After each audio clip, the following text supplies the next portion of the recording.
ከምታምኑት ሰው ክህደት በላይ ምን ያስፈራችኋል?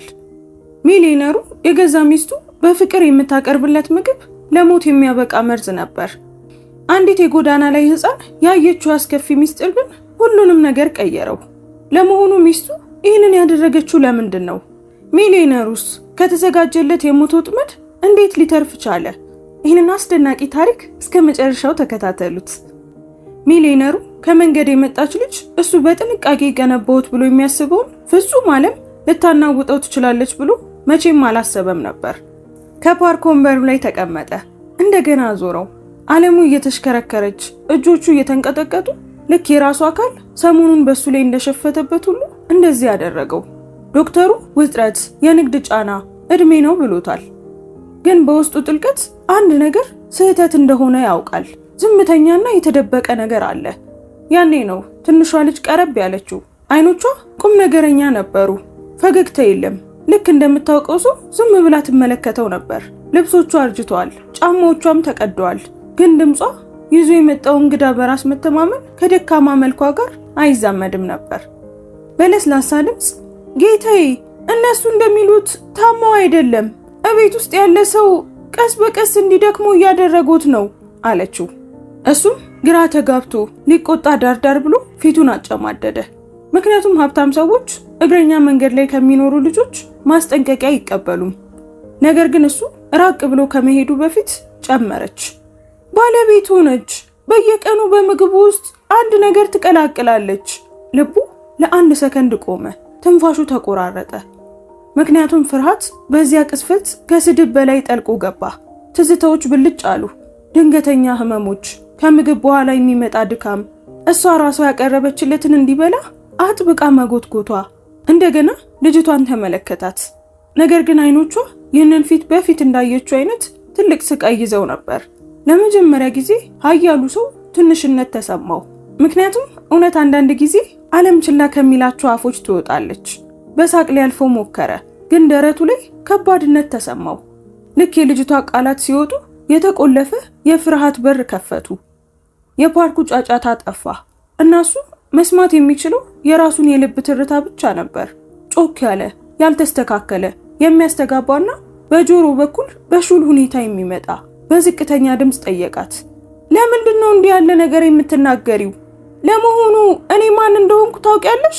እሷም በቀስታ ራሷን ነቀነቀች። በሀብቷ አልተደነቀችም፣ በኃያልነቱም አልፈራችም። ልክ እውነት ጥበቃ እንደሰጣት ረጋ ያለች ነበረች። ከቤቷ አጠገብ ባለው ካፌ ውስጥ ጠረጴዛዎችን አጸዳ ነበር አለች። ሀብታም ሰዎች ማንም አያስተውልም ብለው የሚያስቧቸውን ነገሮች አይቻለሁ። እጆቹ ጠበቁ። አይምሮ በምሳዎቹ ላይ፣ በመድኃኒቶቹ ላይ። እሷ እያንዳንዱን ሳህን ሲጨርስ በምትከታተልበት ትዝታዎች ውስጥ ይሮጥ ጀመር። እንዴት እሱ ከውጭ እንዳይበላ እንደከለከለችው አስታወሰ። የቤት ውስጥ ምግብ የበለጠ አስተማማኝ፣ ጤናማና በፍቅር የተሰራ ነው አለችው። ፍቅር ቃሉ አሁን እንግዳ ሆነበት። የተጠማዘዘ፣ ልክ ከገጹ በታች መራራ ነገርን እንደደበቀ ጣፋጭነት ተሰማው። አንድ ነገር አይተሻል ወይስ እየገመትሽ ነው ሲል ጠየቃት። ስህተት ብቻ ነበር እንድትለው ተስፋ አድርጎ ነበር። ልጅቷ ወደ ታች ተመለከተች። ከዚያም መልሳ አየችው። አይኖቿ ረጥበው ነበር። በመስኮት በኩል በሾርባ ውስጥ ነጭ ዱቄት ስትጨምር አየኋት። የቅዝቃዜ ማዕበል በሰውነቱ ውስጥ አለፈ። በዚህ ጊዜ ከህመም ሳይሆን ከክህደት የመነጨ ነበር። ከቆዳው በታች የሚሳብ። ከበስተጀርባው ሚስቱ ደንግጣ ቆማለች። ፊቷ ገርጥቷል። ምክንያቱም ዕጣ ፋንታ ለመናገር ሲወስን ሚስጥሮች ተቀብረው አይቀሩም። የሚስቱ ተረከዝ ጠጠር ባለው መንገድ ላይ ቆመ። ድምፁ ሹል ነበር። ልክ ጥፋተኝነት ራሱ ወደ አደባባይ እንደወጣ ያህል። የውሸት ፈገግታን አሳየች። ነገር ግን አይኖቿ በልጅቷና በባለቤቷ መካከል በፍጥነት ይንቀሳቀሱ ነበር። ከሜካፕ በስተጀርባ የተደበቀ ፍርሃት። ይህች ልጅ ማን ነች ስትል በጩኸት ጠየቀች። ነገር ግን ድምጿ በጭንቀት ሊሰበር እንደቀረበ መስታወት በትንሹ ተሰነጠቀ። ሚሊዮነሩ በቀስታ ቆመ። ማዞሩ ተረሳ። አሁን ጥርጣሬ እየተነሳሳና ከማንኛውም ህመም በላይ በፍጥነት እያደገ ነው። ይህች ልጅ እንግዳ ነገሮችን ትናገራለች ሲል መለሰ፣ ሚስቱን በቅርብ እየተከታተለ። ፊቷ ላይ ወይ እውነትን ወይም ደግሞ መደናገጥን እየፈለገ ነበር። ትንሿ ልጅ ወደ ኋላ አላፈገፈገችም። አልሸሸችም። ልክ ከፍርሃት የሚበልጥ እውነትን እንደሚጠብቅ ሰው ባለችበት ጸናች። አይቼሻለሁ አለች እንደገና። በመስኮቷ አጠገብ ባለው የሾርባ ሳህን ውስጥ ከትንሽ ፓኬት የሆነ ነጭ ዱቄት ስትቀላቂ አይቼሻለሁ። ሚስቱ በፍጥነት ሳቀች። ይህች ልጅ ለገንዘብ ብላ እየዋሸች ነው። እነዚህ የመንገድ ዳር ልጆች ሀብታሞችን ለማታለል ብዙ ብልሃቶችን ይማራሉ። ነገር ግን ባልየው እጆቿ ሲንቀጠቀጡ አስተዋለ። ይህንን አብረው በቆዩባቸው ዓመታት ሁሉ አይቶት የማያውቀው ነገር ነው። አይምሮ የሆስፒታል ጉብኝቶችን ወደ ኋላ መለስ ብሎ አስታወሰ። ድካም፣ የአይን ብዥታ፣ ያለሷ ድጋፍ መቆም የማይችልባቸው ምሽቶች። ድጋፍ ወይስ ቁጥጥር? ልዩነቱ አሁን ያስፈራ ነበር። ጥርጣሬ በአንድ ወቅት ይኖርበት የነበረውን እምነት ሲተካ በጣም ያስፈራል። እና በዚያ ጸጥተኛ ፓርክ ውስጥ ትዳሩ መሰንጠቅ ጀመረ። በጩኸት ሳይሆን በአንዲት ልጅ ጽኑ እውነት። አየሩ ከበፊቱ ይልቅ ከበደ። ልክ ዛፎቹ ራሳቸው ትንፋሻቸውን እንደያዙ ሁሉ እውነት ሙሉ በሙሉ እስኪወጣ እየጠበቁ ይመስላሉ። ባለቤቱን ተመለከተ። አሁን በፍቅር ሳይሆን በዓመታት የጭፍን እምነት ውስጥ ሊቆርጡ በሚችሉ ሹል ጥያቄዎች ነበር። እሷም ቀረባለች። የውሸት እንባ እያፈሰሰች ነበር። ታመሃል፣ እውነቱ ያ ብቻ ነው። ከራስ ቤት ይልቅ የትኛውንም ሰው አትመን አለችው። ነገር ግን እውነት አንድ ጊዜ በሩን ሲያንኳኳ ውሸት ጮክ ብሎ አይሰማም። በውስጡ አንድ ነገር ተቀይሯል። እንዴት እሷ ኪችኖችን፣ ምግቦችን፣ መጠጦችን እንደምትይዝ፣ አገልጋዮች የእሱን ሳህን ወይም የመድኃኒት ትሪ እንዲነኩ መቼም እንደማትፈቅድ አስታወሰ። በዚያን ጊዜ ልክ እንደ እንክብካቤ፣ እንደ ታማኝነት አፍቃሪ ሚስት ባሏን ከጨካኙ የውጭ ዓለም እንደምትጠብቅ ተሰምቶት ነበር። አሁን እነዚያ ትዝታዎች በውስጡ በዝምታ እያደገ ያለን ቁጥጥር ለመደበቅ ጭንብል እንደለበሰ ደግነት በጨለማ ተጠማዘዙ። ልጅቷ እንደገና ተናገረች። አሁን ይበልጥ በለስላሳ ድምፅ ነበር። እናቴም የሞተችው እንደዚሁ ነው። ያመነችው ሰው ቀስ በቀስ እንድትደክም አደረጋት። ቃላቶቿ እርግጠኝነት የተሞላባቸው ነበሩ። በስቃይ ትንቀጠቀጥ ነበር። ልክ ማስጠንቀቂያው የመጣው ከጠባሳ እንጂ ከምናብ ወይም ከስግብግብነት እንዳልሆነ መሰከሩ። ሚሊዮነሩ ጥፋተኝነት ተሰማው። ለራሱ ሳይሆን ምቾት ከጥርጣሬ ስለቀለለው ምልክቶቹን ችላ በማለቱ ወደ ሚስቱ ዞረ። ድምፁ እየተቆራረጠ ነበር። ይህ ውሸት ከሆነ በልጃችን ማይልኝ፣ ሆነ ብለሽ መቼም እንዳልጎዳሽኝ ማይልኝ። መጀመሪያ ዝምታ ሰፈነ እና አንዳንድ ጊዜ ዝምታ ጥፋተኛ ልብ ሊናገረው ከሚችለው ከማንኛውም የእምነት ቃል በላይ ይጮሃል። ከንፈሮቿ ተከፈቱ፣ ግን ምንም ቃል ማውጣት አልቻለችም። እና ያ ዝምታ ጮክ ተብሎ ከተነገረ ከማንኛውም እውነት በላይ መታው። እንባ በፊቷ ላይ ፈሰሰ። ግን አሁን የተለዩ ይመስሉ ነበር። ስቃይ አይደለም፣ ፍቅርም አይደለም፣ መጋለጥን መፍራት ብቻ ነበር። ለእኛ ብዬ ነው ያደረግኩት አለች በመጨረሻም። ድምጿ እየተንቀጠቀጠ ነው። ወጣት ሴት ጋር ትተኸኝ ትሄዳለህ ብዬ ፈርቼ ነበር። እሱ ልክ ቃላቶቿ መርዝ እንደያዙ ወደ ኋላ ፈገፈገ። ምክንያቱም ፍቅር ሊጠብቅ እንጂ የያዘውን ቀስ በቀስ ሊያጠፋ አይገባውም። ያ ሁሉ ራት፣ መድኃኒቱ፣ እንክብካቤው አለ ትንፋሹ እየተቆራረጠ። ያ ሁሉ መቼም ፍቅር አልነበረም፣ ቁጥጥር ነበር። እሷ በጭራሽ ለመግደል አስባ እንዳልሆነ፣ እሱን ደካማና ጥገኛ ለማድረግ ብቻ ትናንሽ መጠኖችን እንደተጠቀመች እየተናገረች ጮክ ብላ አለቀሰች። ይህ ጭካኔ በውስጡ አንድ ነገርን ሰበረ። ምክንያቱም አንድ የተሰበረ እምነት እንደገና እንደነበረው አይመለስም። ትንሿ ልጅ ዝም ብላ ትመለከት ነበር። አልኮራችም፣ ደስም አላላትም። ሌላ ህይወት እናቷ ከገጠማት ዕጣ ፋንታ ሊያመልጥ በመቻሉ እፎይታ ብቻ ተሰምቷታል። እውነት ዛሬ የተቀደደ ልብስ ለብሶ እንደመጣ እያወቀ ከቃላት በላይ በሆነ ጥልቅ ምስጋና ሕፃኗን ተመለከታት። ከዚያም ሚስቱን አየ።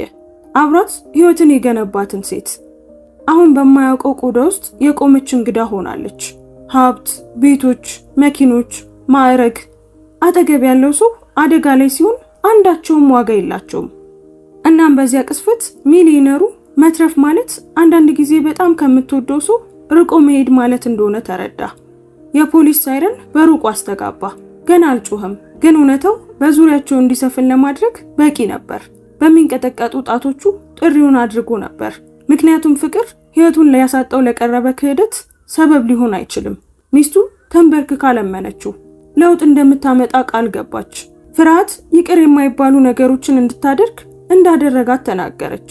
ነገር ግን ፍርሃት መቼም ጉዳት ማድረስን አያጸድቅም እና በመጨረሻ ወሰን የሌለው ደግነት ከጊዜ በኋላ እስር ቤት እንደሚሆን ተረዳ። ሐዘን ተሰማው።